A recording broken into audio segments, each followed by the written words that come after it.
The Lorna M. Johnson Global Institute is rooted in equality and justice. We are committed to exploring innovative, non-traditional modalities and approaches to positively shift cultural norms relating to bias, hate, and disparities. I am Lorna M. Johnson. Good afternoon, and thank you for joining us today as we discuss the fierce urgency of this moment. A great moment for healing communications and bridging the divides within race, culture, faith, media, and politics. We must be the change we seek. In the spirit of my hero and friend, the late great John Lewis, aka the soul of the nation, we have work to do towards that more perfect union and a better us. Get into good trouble, he would always say. Let's follow the compass of love for one another. Open our hearts and inspire the best in each of us, eliminating the virus of bigotry and confusion. Responding to the call of our moral compass for a more perfect union, I ask each and every one of you to join me in bridging the divide by sharing your bridge building ideas through the Lorna M. Johnson Global Institute Town Hall. The future is in our hands.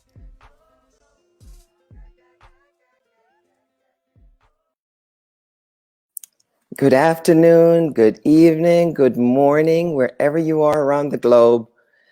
Welcome and thank you for tuning in to the Lorna M. Johnson Global Institute Virtual Town Hall. I hope you're hosting a Facebook party, sharing this link, inviting your friends and family, and very important, to let us know your thoughts. Today, we continue our conversation on bridging the cultural divide. When we started these conversations, we had just witnessed the modern lynching with an officer pressing his knee against George Floyd's neck. What we thought was 8 minutes and 46 seconds turned out to be more than 9 minutes. The officer was just casually sitting there with his knee in George Floyd's neck, hand in his pocket, as bystanders yell and video recorded him. As a healthcare professional myself, I know anyone that holds cut circulation from your neck into your brain for more than 4 minutes, you're done. Everyone saw this broadcast from their living room. The world saw this. Black Lives Matter responded quickly, and the American community did too. The world responded. The response was an outcry that this could not continue. It was calling out for systemic racism and injustice that has been entrenched in the American culture, yet a lot denies it. Many refuse to believe it even this day. Our top cop, William Barr, says there is no systemic racism in policing. But are there two justice systems here in the United States? No, I don't think there are two justice systems. I think the narrative that that the police are, epidemic of shooting unarmed black men is simply a false narrative, and also the narrative that that's based on race. The demonization of the police and the idea that this is so widespread and epidemic is simply wrong. This man is living a dream. He's not, it's not even reality. For the past 3 months, we've been having this conversation, and we have witnessed yet another black man being lynched, shot in his back in Kenosha, Wisconsin, 7 times, Jacob Blake. He was walking to his car away from the police, and after opening the door, he was shot 7 times in his back, while his kids, 8, and 3, witnessed it in the back seat. I was 6 years old when my father died, and I can remember everything. These kids, their lives will never be the same. For me, I didn't understand everything that was going on at the time, but I know that it has impacted me to this day. And not too many people are talking about these kids, but yet they will be scarred for life. They're going to be our responsibility. I'm sorry. This is inhumane. These and other incidents against Black lives keep our culture divided. It is the same thing that happened in 1955 with Emmett Till, being killed for supposedly whistling at a white woman, which she confessed later never happened.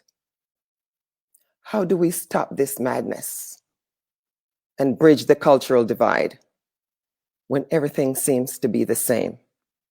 Is there hope? That's what these conversations are designed for, finding a ray of hope and solutions to these problems. Today, I have several guests with me to speak on this issue, and hopefully we will find some hope and some solutions. They're from activism and religion. Our first guest will be Daryl Davis. Daryl Davis. Daryl is an American R&B and blues musician. He is also an activist, author, and actor. One of his main roles is in his real-life effort to improve race relations. Daryl, a Black man, has open and honest conversations with members of the Ku Klux Klan and convinces them to leave and denounce the Klan.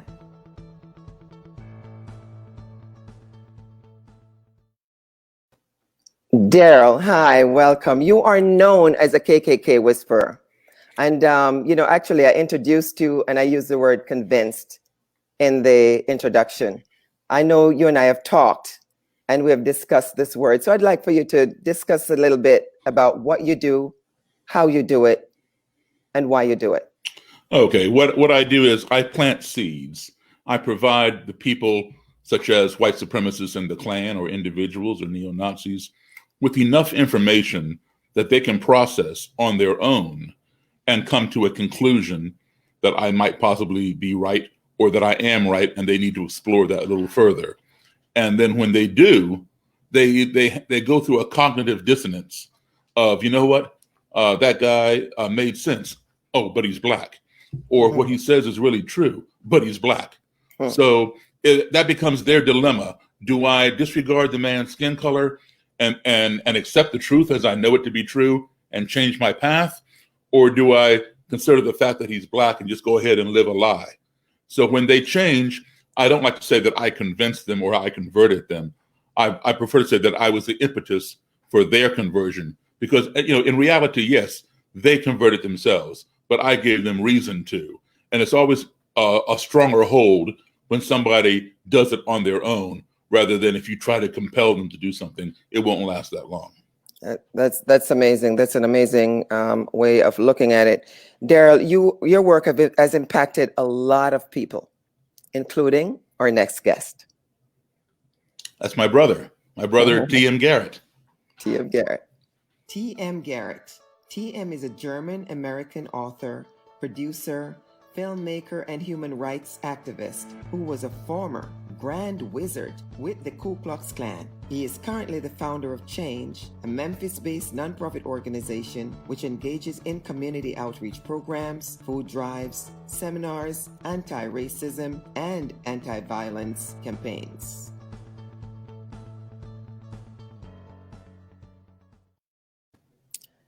Oh, welcome, Tim. Great to see you. I'm glad you were able to make it to the show today. How are you? I'm great. I'm doing great. Thank you for having me on the show. Good to see you, Daryl. Likewise. Great. Awesome. Tim, you have an amazing history. Tell us about the change from being a member of the Klan. And you're not just a regular member of the Klan. You were a Grand Wizard. And you have moved from being a Grand Wizard, now you're talking about anti-racism, anti-violence, and with the Simon Wiesenthal Center. I mean, that's a big feat. Tell me, how were you able to do that? And how did this get started? And how were you able to make such a transformation? Well, my story is similar to the story of many others who joined white supremacist movements. Dysfunctional family, a sense of belonging, a search for an identity, a purpose in life. And when I slid into the white supremacist movement, it gave me all of that. All of a sudden, I could be somebody. I used to be a bullied kid. All of a sudden, I wasn't bullied anymore. It was something I could identify with. And that gave my life some sort of sense. And I was always into arts. I used to write short stories. I drew comics. I had a guitar. And all of a sudden, I could make music. I could sing. I could play and had an audience. I had people cheering to my lyrics. And the Long Guy Statement movement, those lyrics became more radical and hateful. And I rose up in the ranks in different groups. And 1998, I joined the German KKK group. I made it to the rank of a Kleagle there. That was, in that case, the organizer, the recruiter in Germany who would recruit all the new members. And we had a fallout, and with the help of a group in Mississippi, we founded another group. And I became, in that case, the Grand Dragon and Imperial Representative, which is what he said, like the Grand Wizard. I was his representative for Europe, and built that up. So I was at the top of all these members. But you have to realize I was in Germany. And Germany, when you look at Germany's history with the Holocaust, Germany is very aware how quick it goes from patriotism to nationalism to white nationalism to National Socialism, ending up in genocide. Therefore, they're making sure it must never happen again. They put their finger very good and very tough on the problem. So hate speech is not allowed. You go to prison. Denying the Holocaust, you go into prison, and so on. And because they had to finger that tough on the problem, there was a lot of pressure on me. I was at the top. I was sure we're not doing anything illegal, but they told me I would go to prison if one of my members is doing something illegal, committing violence, killing somebody. Look, I had 3 children at a time. And I thought, well, if I go to prison, I'm no good for my children. I'm no good for my cause that I'm standing for. And number 3, I was convinced, and still are, that prison is a very scary place. And I didn't want to go to prison. So I did something that some people do when they get out of hate groups. I simply retired. That is a very safe thing because you don't have to denounce your ideology. You just tell them, hey, I'm retiring, I'm still around, but I'm not doing anything anymore, I'm not active anymore. That only worked for a couple of months because you have to understand it's hard to make a living. To the point I made all my money in that movement. I had to feed 3 kids and everything. That wasn't easy to find a job. Find new friends, you're still hanging with those people, and the only money you can make out is with those people. Because what do you put on a resume when you try to find a job? What did you do the last couple of years? Leader of the European KKK? Seriously? So I kind of gave up for a while, and it was so tough. And I talked to my back then wife and said, we got to move. We got to get out of that situation. We moved to a town that was 100 miles away. And you have to realize it was 2002, 1 year after 9/11. It was a week before Christmas, and we're desperate, kind of running away, trying to find something. And I looked in the classifieds in the newspaper, and there was one apartment. I picked up the phone, and the guy who picked up the phone on the other end had a strong Turkish accent. And I looked at my ex-wife, back then wife, and I was like, really? The only apartments available is owned by a Muslim? Really? But we didn't have a chance. And so I started lying to myself and said, it's only temporary, you know? So we moved in on Christmas Eve. I had nothing. I was broke. I lost all my income. So I worked on computers. I sold merchandise and everything. And I expected that Muslim guy, my landlord, to turn into the Muslim terrorist that I was convinced he was. Again, that was 1 year after 9/11. I was convinced all Muslims are like Osama bin Laden. I was convinced he and his pals want to take over the country, and at some point he will murder me in my bed. So I lived there, and of course I interacted with him for a while. I helped him. He paid me to repair his computer. That's already a big step, you know.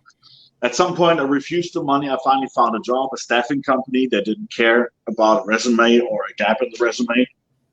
And I formed a relationship. But in that relationship with a landlord, he lived in the same house. He lived on the first floor. We lived on the second floor. Of course, we would run into each other. I would repair his computer. And I was trying to unmask him so bad and expose him as the Muslim terrorist. I was trying so bad. I was convinced he's the bad guy and he's just pretending to be nice.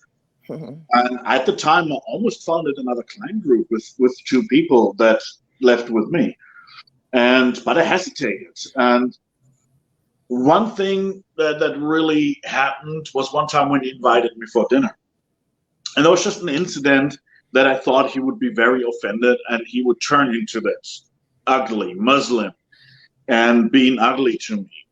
The thing is, I was not successful unmasking him for one simple reason. He didn't wear a mask. He unmasked me.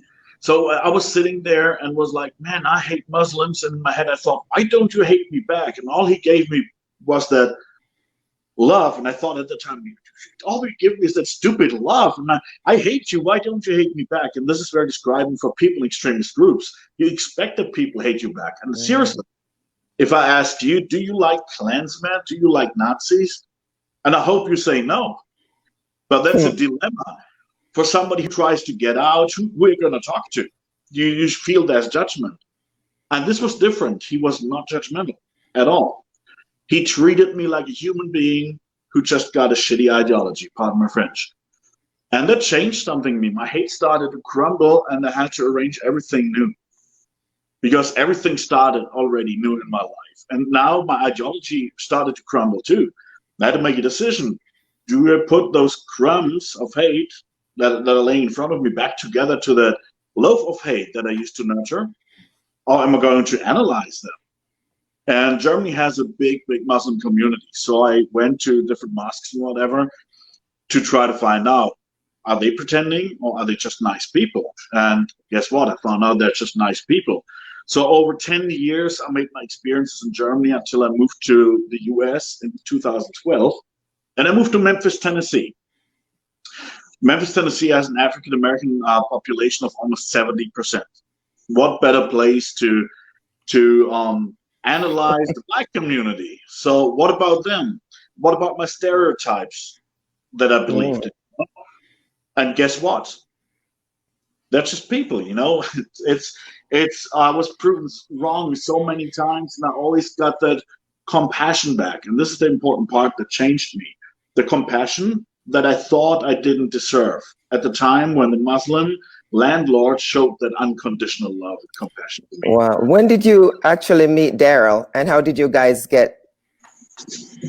develop that relationship? Well, Daryl is a famous guy, okay?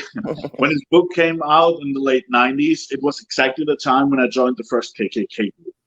And of course, we got the recommendation from American Klan members and said, hey, you need to read this book of the Black guy who's going to cross-line ceremonies and Klan rallies. We're like, really? He must be crazy, right? And so we got the book, we got one copy, and once one was done with it, the next one read it. And of course, we knew who Daryl was, and a little bit, we used it a little bit as a token back then, said, look, even the Black guy is coming to the Klan rally, you know? But in the back of the head, I thought, oh, why is he doing that? Why is he doing that? And why is he treating Klansmen like people?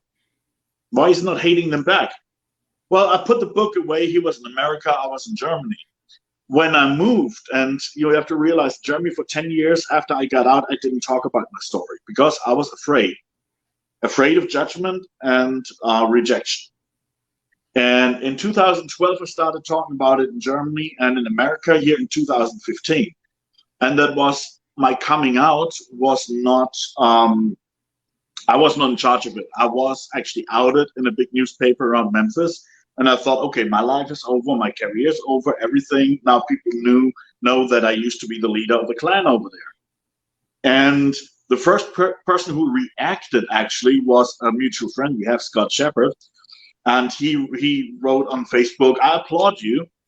And then I looked at his friends list, we started talking. I saw that Daryl is a Facebook friend of Scott. And I was like, man, Daryl Davis. I remember him from his book. I said, I have to get in touch with him. Because up to that time, I have never really reflected on my past. Yes, I knew I was not racist anymore. I knew Black people are okay. And I knew Jewish people are okay. And I knew Muslims are okay. But I never had reflected on my story. I never had reflected on the racism that It's interesting you'd say that you're not racist anymore, and that's something we could go into a little bit more. But you also mentioned before about why are people not hating you back, or would we like a Klansman? Or sometimes I think it's easier to deal with somebody that acknowledge who they are. I know you're a Klansman, and you know who I am. So I think it's sometimes easier for us to communicate or to understand or to get along because I know who you are. I have a problem with, and I think most of us would have a problem with people who don't even admit the fact that they're racist. And I think that's where you have trouble walking with someone and working with someone when they won't even acknowledge who they are. We are in a situation where police is even, just killing Black people as nothing. And in terms of white people, they're finding reasons not even to charge them with crimes. So it's easier for us to deal with you, the Klansman, knowing who you are. And Daryl, do you have anything to say a little bit about that? Yes, I would much rather see somebody in a robe and hood and know exactly where they're coming from than just somebody dressed like myself smiling in my face and I don't know where they're coming from. I get along with just about anybody. I can, I have, and I've proven that. But it always helps for you to know, who you were dealing with behind the scenes. Incredible couple. I mean, you guys getting together, doing great work. I think it's truly awesome. I'm going to segue a little bit, because one issue that I'm really having is the fact of the question is, police has always found a way not to kill white people committing crimes. This 17-year-old, I want to show a clip of what happened recently.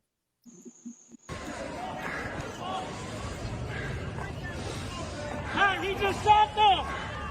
Hey, dude right here just shot them. Dude right here just shot all them down there. That dude just shot them right there. That dude right here. Yeah.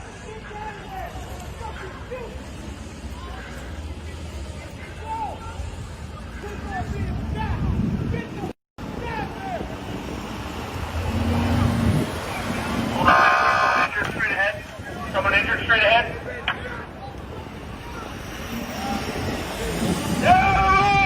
Get out of the road! Get down there!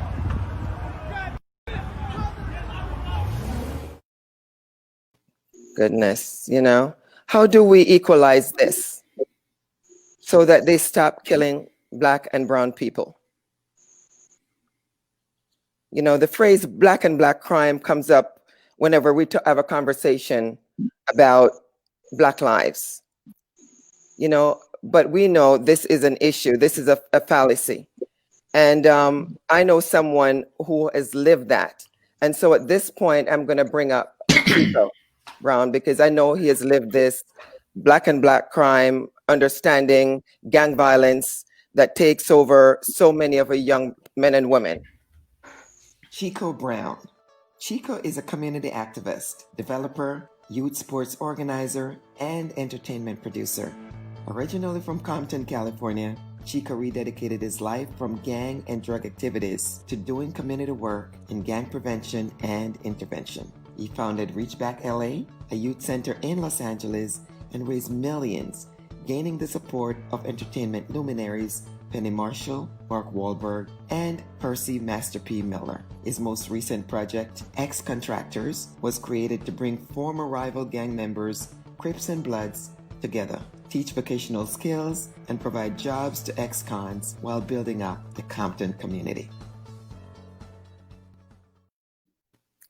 Welcome, Chico. How are you? So good to see you. Great. I'm sure you've been listening to this conversation in the green room. You understand gang violence that take the lives of many of our young men and women every day. Tell us about your work that you're doing and how you're using it to intercept that. And is it working? It's definitely working, and I've definitely been involved in a lot of the gang activities. Growing up in Compton, being part of the Crips at the early age, at the beginning of the Crips. And I tell people all the time, I've been a pallbearer over 30 times to my friends. I ended up going to prison, did 10 years in prison, and came out. When I came out, I wanted my friends to do better than I did, so I started a program called Ex-Contractors. Ex-Contractors was guys who went to prison and came out and could get a job.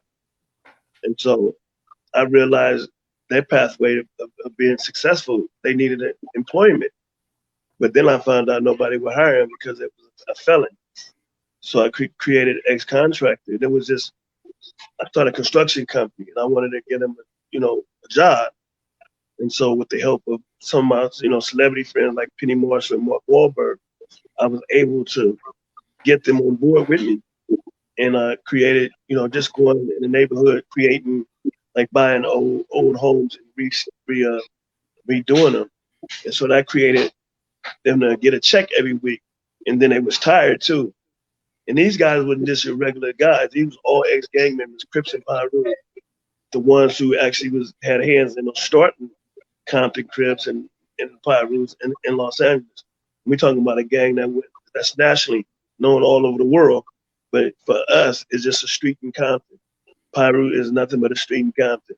So, and with the Crips, cuz, it's just nothing but a street in Compton. So I'm like the second generation of Compton Crips, which you started in '69. And, I got shot in 1976 through gang violence. So my whole thing was, how do we get these dudes off the street? And so that was one of the main things, getting them back to work. And when that happened, everybody was like, this can't happen. This not going to last. How do you put Crips and Pyrus together who was killing each other? And back in the 80s, we talking about 1,800 murders a year in Los Angeles. So I grew up in that time where 3 murders a day in Los Angeles. 1,800 is a lot of people. Even today, it's still 400 or 500, but that's way down. So when I created this, it was like I didn't know how it was going to go because I know one of the guys just shot somebody else on this side. So I was just like, how do we make this work? And for me, it was just a conversation. We all knew each other. We all grew up in the same neighborhood, Compton, which is small, 10 square miles.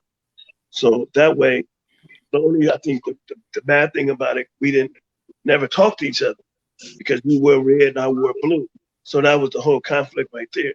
But once we got to talking to each other, once we got to know each other, then the whole concept of a whole gang and being mad at this person changed. I didn't get into I got a TV show about it, but it wasn't me trying to make a movie about this stuff. Like I said, Penny Marshall and Mark Wahlberg was just my friends. They knew my whole life story. I ended up opening youth centers throughout Compton, South Central, and Wythe. And Mark Wahlberg and Penny was one of my biggest supporters. So when I told him about what I was doing in Compton now, Mark suggested, well, Chico, what if everybody what if we showed this on TV so the world can see what you was doing? So we actually created this show called Ex-Contractor. We filmed all last year, and then, as you know, COVID came, so that's had to stop the filming. But that's something very important to us, me and Mark, and Penny passed away now, that we wanted to show the world that Crips and Pyrus can get along, Crips and Bloods can get along, and that way we can stop the violence that's been going on in our community. And then when we talk about police shooting, that's been happening to me all my life. I thought that happened to everybody. So, we used to get beat up guns to our head every day. So I didn't know that was not normal. I just found that out 5 years ago or 10 years ago that Wow. wasn't normal. I But thought that was the normal so thing. with that said, what do you think about the phrase "all life matters"? I mean, all lives can't matter, let Black Lives Matter. Because what they talk about what was this been going on forever. And I'm talking about since I was a kid. I got 12. I shot at 12. My best friend died in my arms at 15. 1980, he got shot in the head as we walked to school. So this is nothing new to me. The police have took me from one neighborhood and put me in another neighborhood, in the blood neighborhood, to get beat up or shot. And they was doing that all the time in Compton and Los Angeles. So this is nothing new. Like, they used to have me put my hands on the car, and the car be so hot. And when you take your hand, they hit you with the flashlight in the head. Even my co-defendant, Freeway Rick, like even when we was going through all this stuff, the drug stuff, they actually shot him. They shot at him, tried to kill him. And then years later, once we turned our life around, and they told me, like, we never could catch him when we caught Rick, we shot at him. It's too bad we didn't kill him, So this stuff is nothing new to me as, growing up in Compton, and with all of that, there has been an extreme criticism of the resistance, the rioting and crimes. But no one wants to talk about the oppression that sparked the fire of these ills, and which is what you're talking about. So I will just let you continue with that. What are some other insights that you can share with us that you have experienced from this reason, this oppression that led to, these rioting and all the things that you do?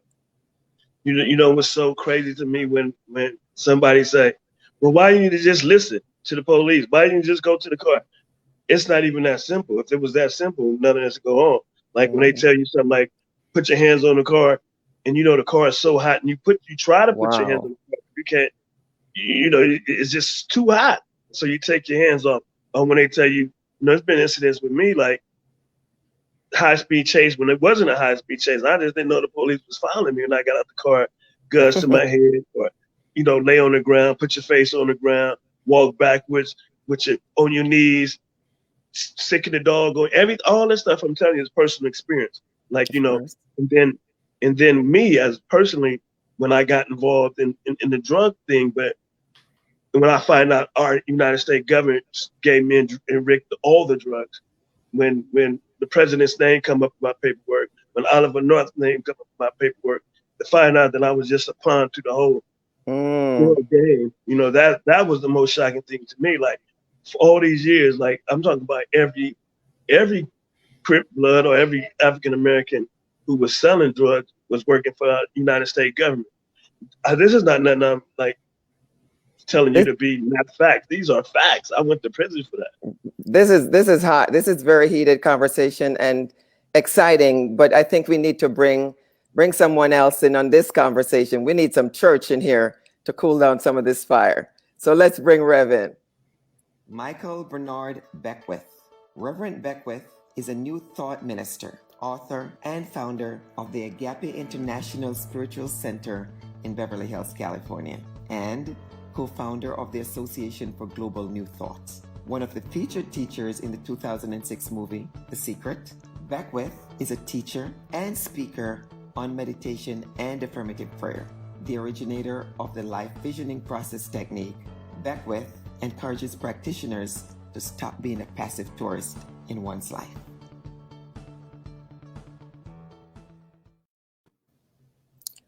Reverend, welcome. It's so great to have you. We need for you to put out a little bit of this brimstone and fire that's happening here. I don't know. Of course, you've been in the green room and hearing what's going on. What are some of the things? Is the church doing enough to help in these situations? It's been going on for years, and it seemed like some great incident occur, and then there is the riots, there is protesting, and then it dies down, and we go back into the same formation.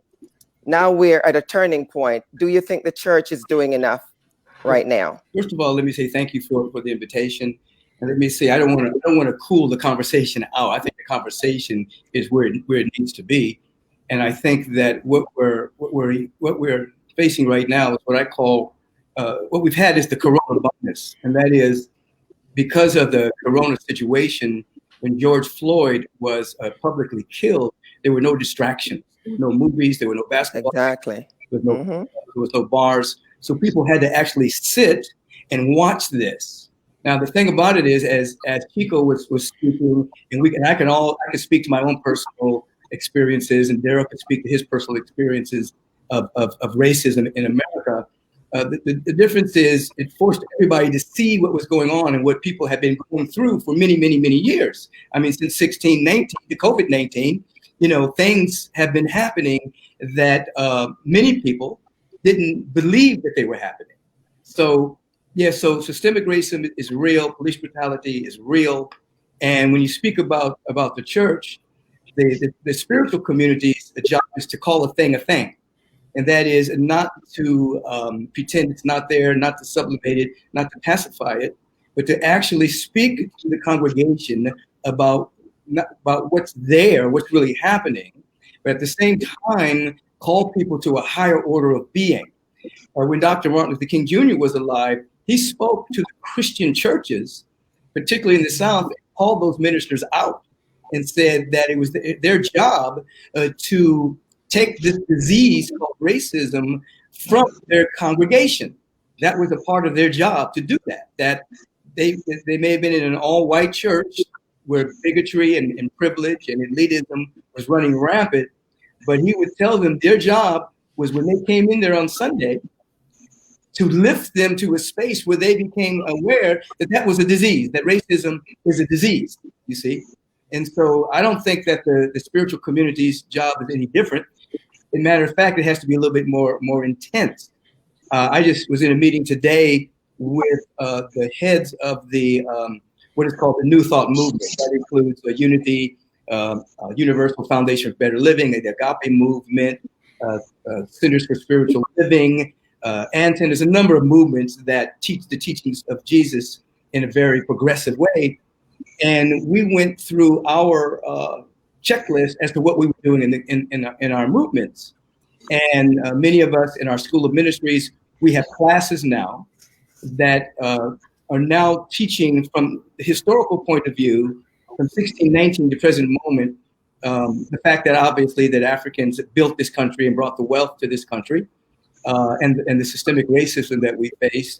They're teaching, of course, about the brown lives. They're teaching, of course, about the LGBTQ communities, and the class is about love and justice. How this arc of first of all, we have to understand the history of it, and then strategies as to dismantle it. So no minister will be able to graduate from our schools without this kind of class. So when ministers go out, they will have the historical point of view, as well as having the spiritual tools to help shift consciousness, so to speak.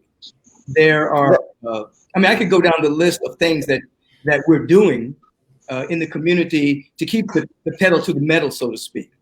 And that's great. We need to hear that, and we need to get involved. And if you're making a difference, which, every single one of you on this panel already making a difference in our community, and we want to keep that going.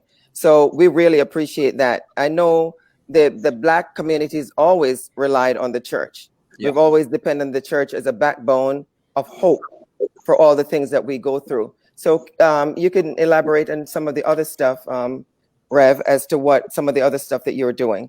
And I know that you have a great organization there. I've been there, and it's just open to everyone, every culture, every race, every class. I've seen everyone there.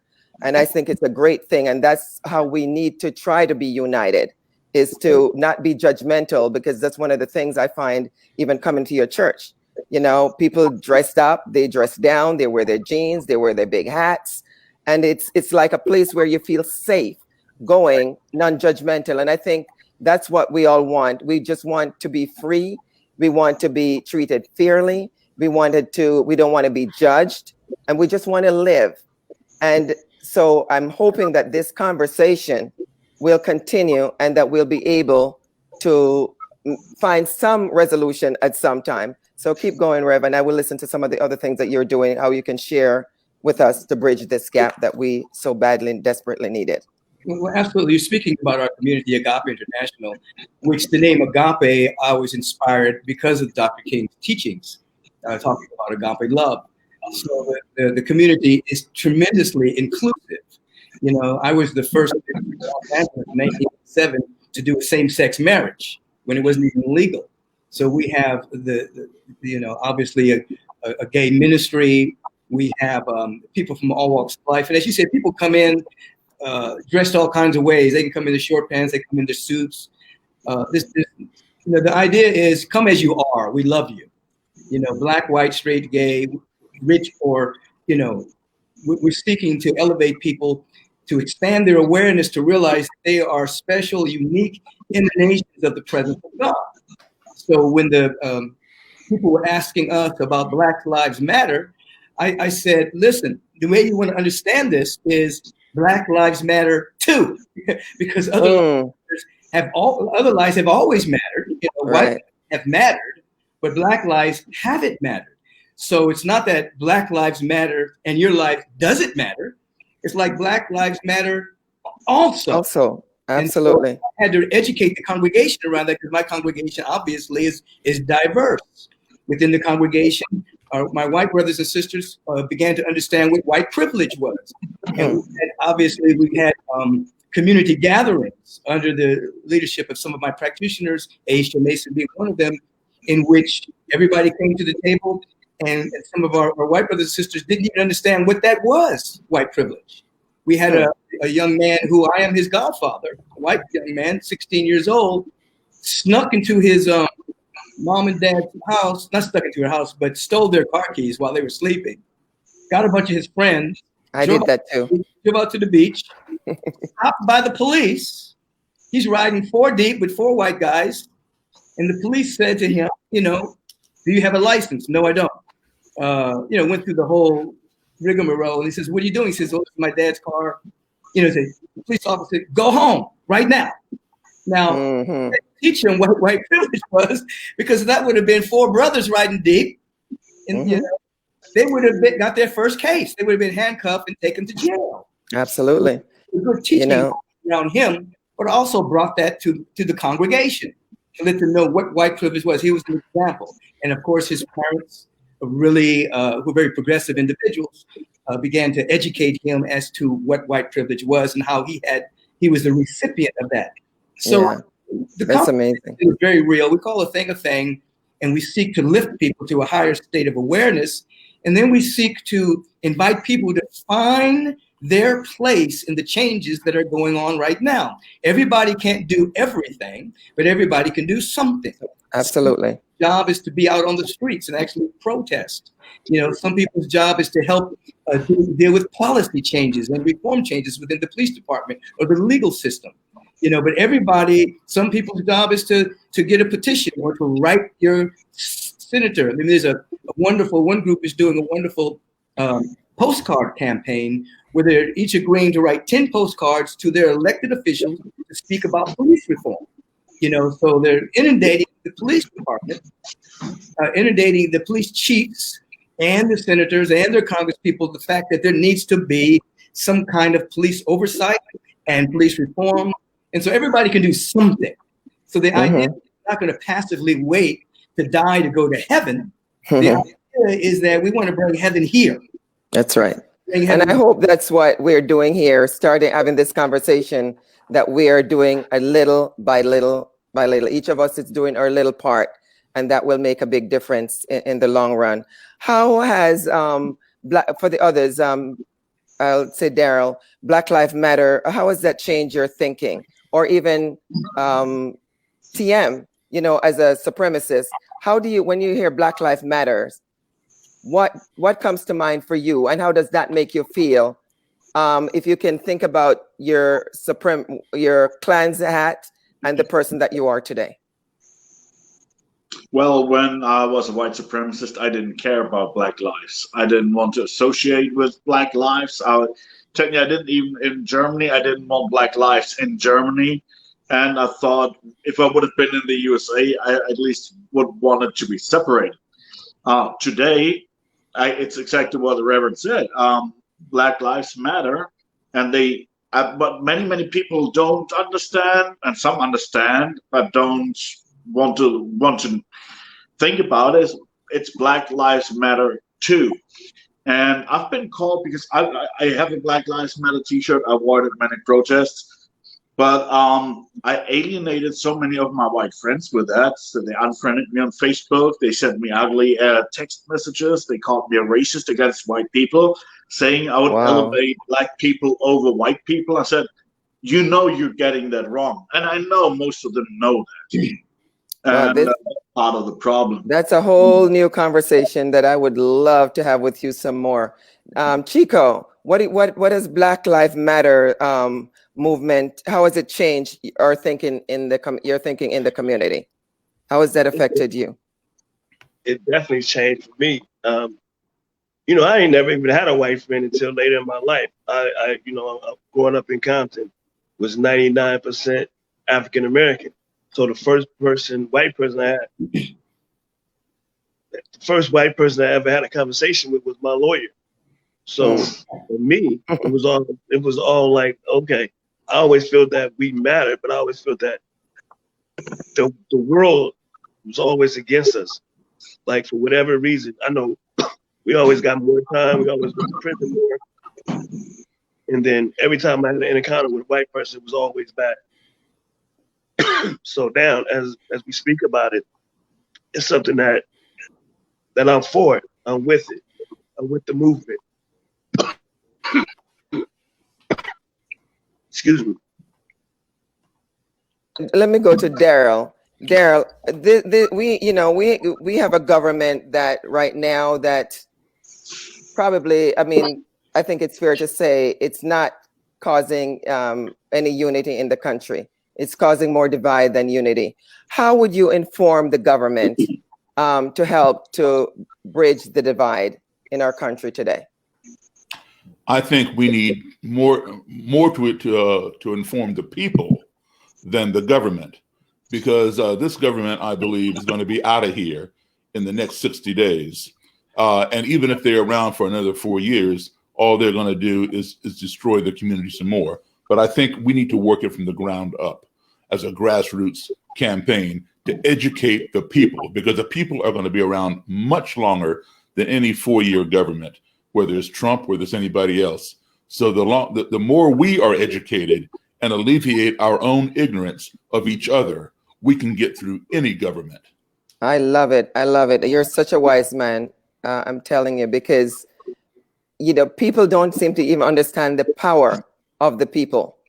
And I hope that even coming up, we're talking about, getting registered to vote and all this good stuff. I really hope that especially young people do understand the power of their vote. And it's not only when somebody gets in the office. You don't just put them in the office and walk away from that. You keep your feet to the pedal and you make sure that you demand what you want from your government. When this administration came in, that's one of the things that I felt that there was some assurance. It doesn't matter who was in the White House, because the power is in the hands of the people. Yes. And with the 3 branches of government, we would be able to have some control. But it seemed like maybe I was a little bit naive to think that. But this is America. It's strong and we will prevail. A question for having a Black woman as a vice president. Do you think it's a uniter or a divider? And I think I would like to have it from both sides, from TM, and I'll also go back to Rev and hear what you say about that. TM, in terms of knowing what you know about the white supremacists, with a Black woman being in there. I mean, you had a Black president at first. You have this man who hates the Black president. I know he's been sandwiched more or less with another Black person on the other side. He must be really going crazy. Well, it's not only about what the white supremacists think. It's about what a lot of white people think, that are saying all lives matter, that are saying there is no white privilege. Because they will use it, let's say, Biden becomes president and Kamala Harris will be vice president, that will be just another proof for everybody who doesn't believe in white privilege that there's no white privilege. Look, we already had a black president. Black people can make it to be president. Black people can make it to be vice president. There's no white privilege. So it will be a proof for them that there's no white privilege. So that is one thing. And this is one of the things when I talk to a lot of people, when they say there was no racism until Obama was president. He created racism. Well, it brought it out. It brought it out. People didn't like it. And it was always there. It was just something that now it comes to the survey. Rev? Well, that's true. When Barack Obama was president, it just revealed the racism that was already there. The same thing when number 45 got into office. What was hidden became revealed because his base felt more emboldened to come out from the shadows and proclaim their racist views. He provided a cover for them to come out. So I would call 45 all the time a evolutionary trigger, because he provided the context for the hidden to come out, and you can't really heal something that's hidden. You can't really deal with the disease if people are hiding in the shadows. Like what Daryl was talking about earlier, he'd rather see somebody in the hood than somebody pretending in a different way. So 45 allowed people in the background to come out forward. So now we can deal with the systemic issue that's here. Now, whether Kamala is a divider or a uniter, I don't really know. I mean, we have individuals within the Black community that talk about her in a certain way. I think that the way I look at it is kind of how Daryl looks at it, and that is, I don't call myself speaking truth to power. I call it speaking truth to pseudo power. It's not really power. It's a pseudo power. The real power is in the people when they're educated, when they come into alignment with some kind of education, some kind of knowledge, then they will run the country. Now, the damage that number 45 has done is that he has chosen and appointed 198 judges during his particular tenure. And none of those judges were having people of color at all. They were all white. And so he's already affected the judiciary system for a number of years to come.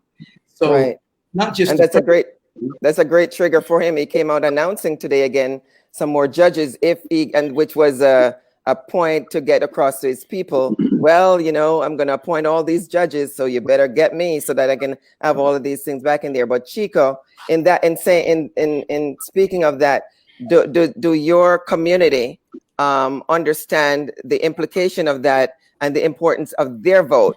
And is that one of the things that you are trying to do to get people to vote? Do they understand the importance of voting? And that is it very important for the Crips, the blood, as long as their record allows them to vote, that it is important for them to vote? And what are you doing about that? Yes, and that's a myth too. As long as when you release from prison, you can vote. You just like if you're on parole, probation, you can vote. But people think they can't vote because that was the myth. Because from day one, I registered to vote when I came home, and I was allowed to vote that same year. So that we have to get out that word that you can vote once you get out of prison. And what we're doing in the city of Compton, South Central, we prepare now, registering people to vote. We've been doing it for the last year or two, and to get out the vote and be very active in the community, because it's so, like you said, it's so important now. And the thing about the judges getting stated and elected to be in judges, that's going to have a big impact on the Black and brown community, because we know once you go through the system, and what happens, you can be convicted of the same crime.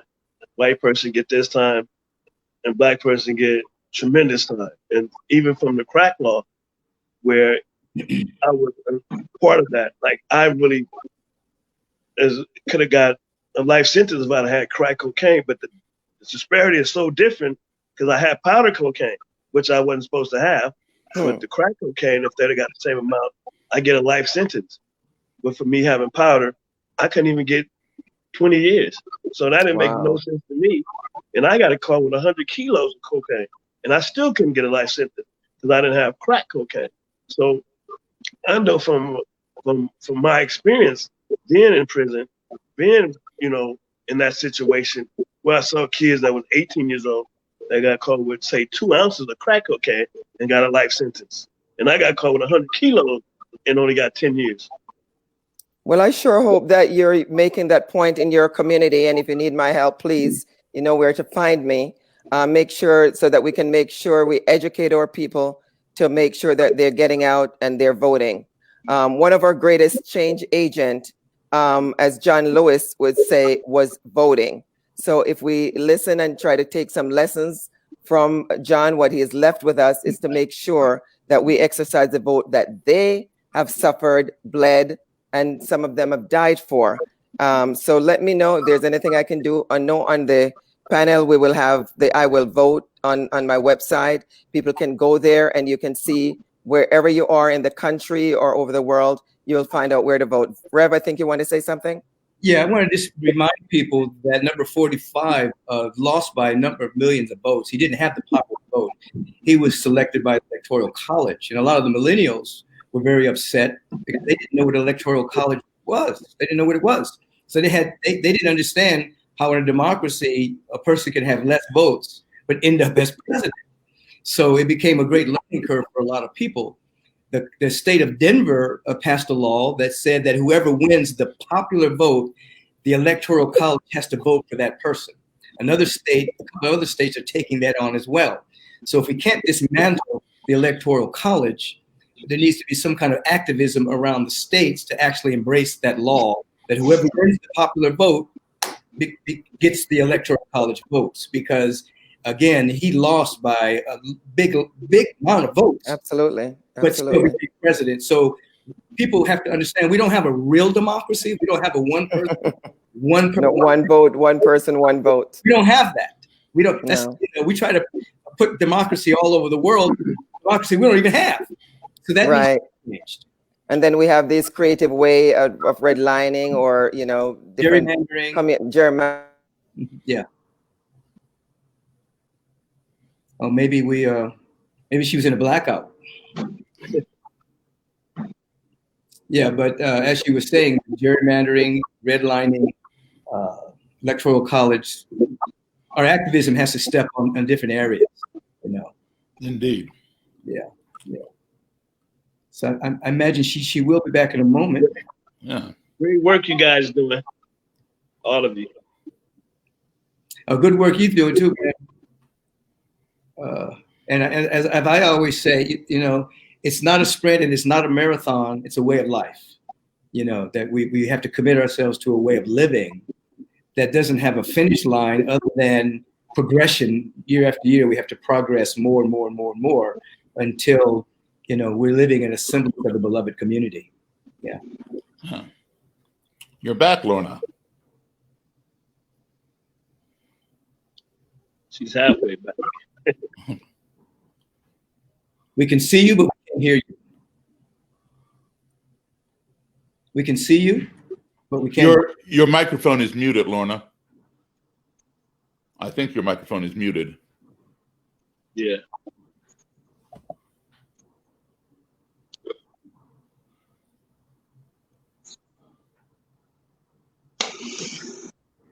I think she doesn't see it. Yeah. Oh. I'm going to see if I can chat her.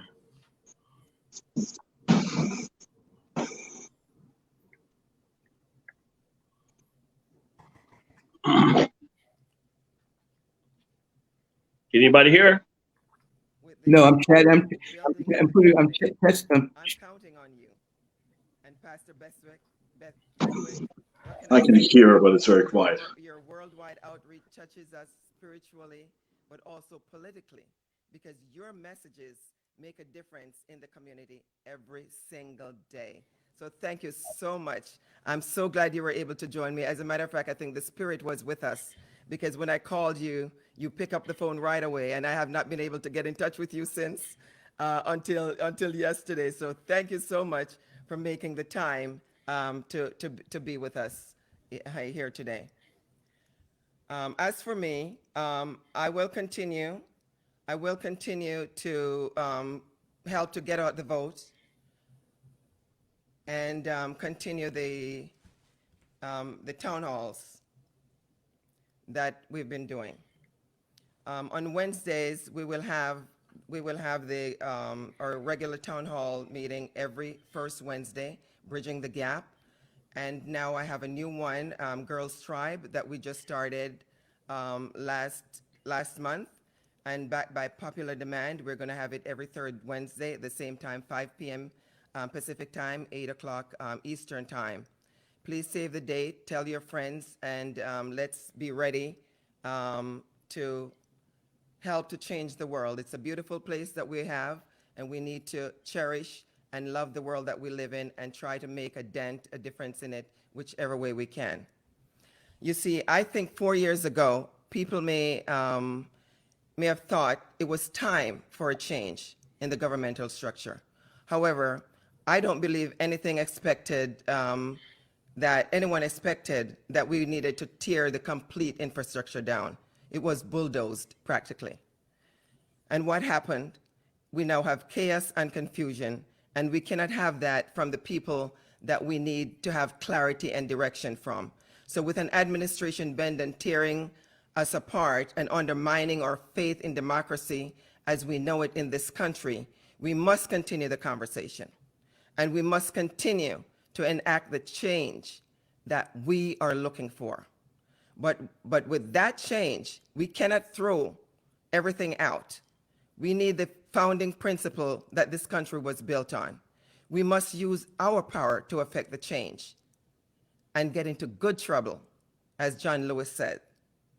Our guests today, they are example of change. Let's take on this charge and get into good trouble. And now I implore all of you to do the same. Believe it or not, voting is good trouble. I encourage you to register. Make sure that you register to vote right now. We have a link on our site. It says, I will vote.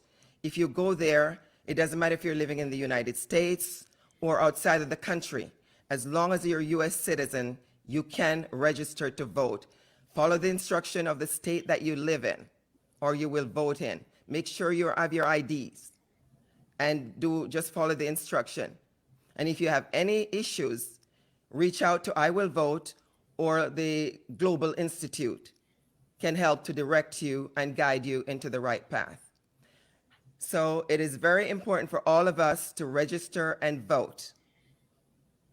And if you don't believe me, I want to share with you something, a special tribute that I want to talk about. I want you to stay on, listen to this tribute. It will blow your mind. Chadwick Boseman, Black Panther. Stay tuned and listen to what he has to say to all, especially you young people.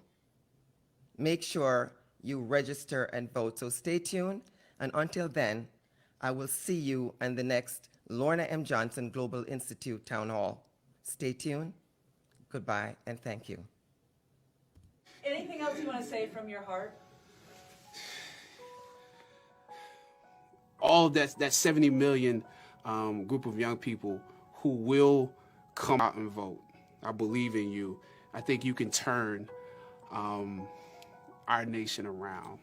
You can make it live up to what it's supposed to do. It's not just that you're the future. You're actually the present. You're actually what we're supposed to be at this moment. And the fact that you have a voice, the fact that you can have a say, you know, you vote for whoever you want for, vote for what you believe in.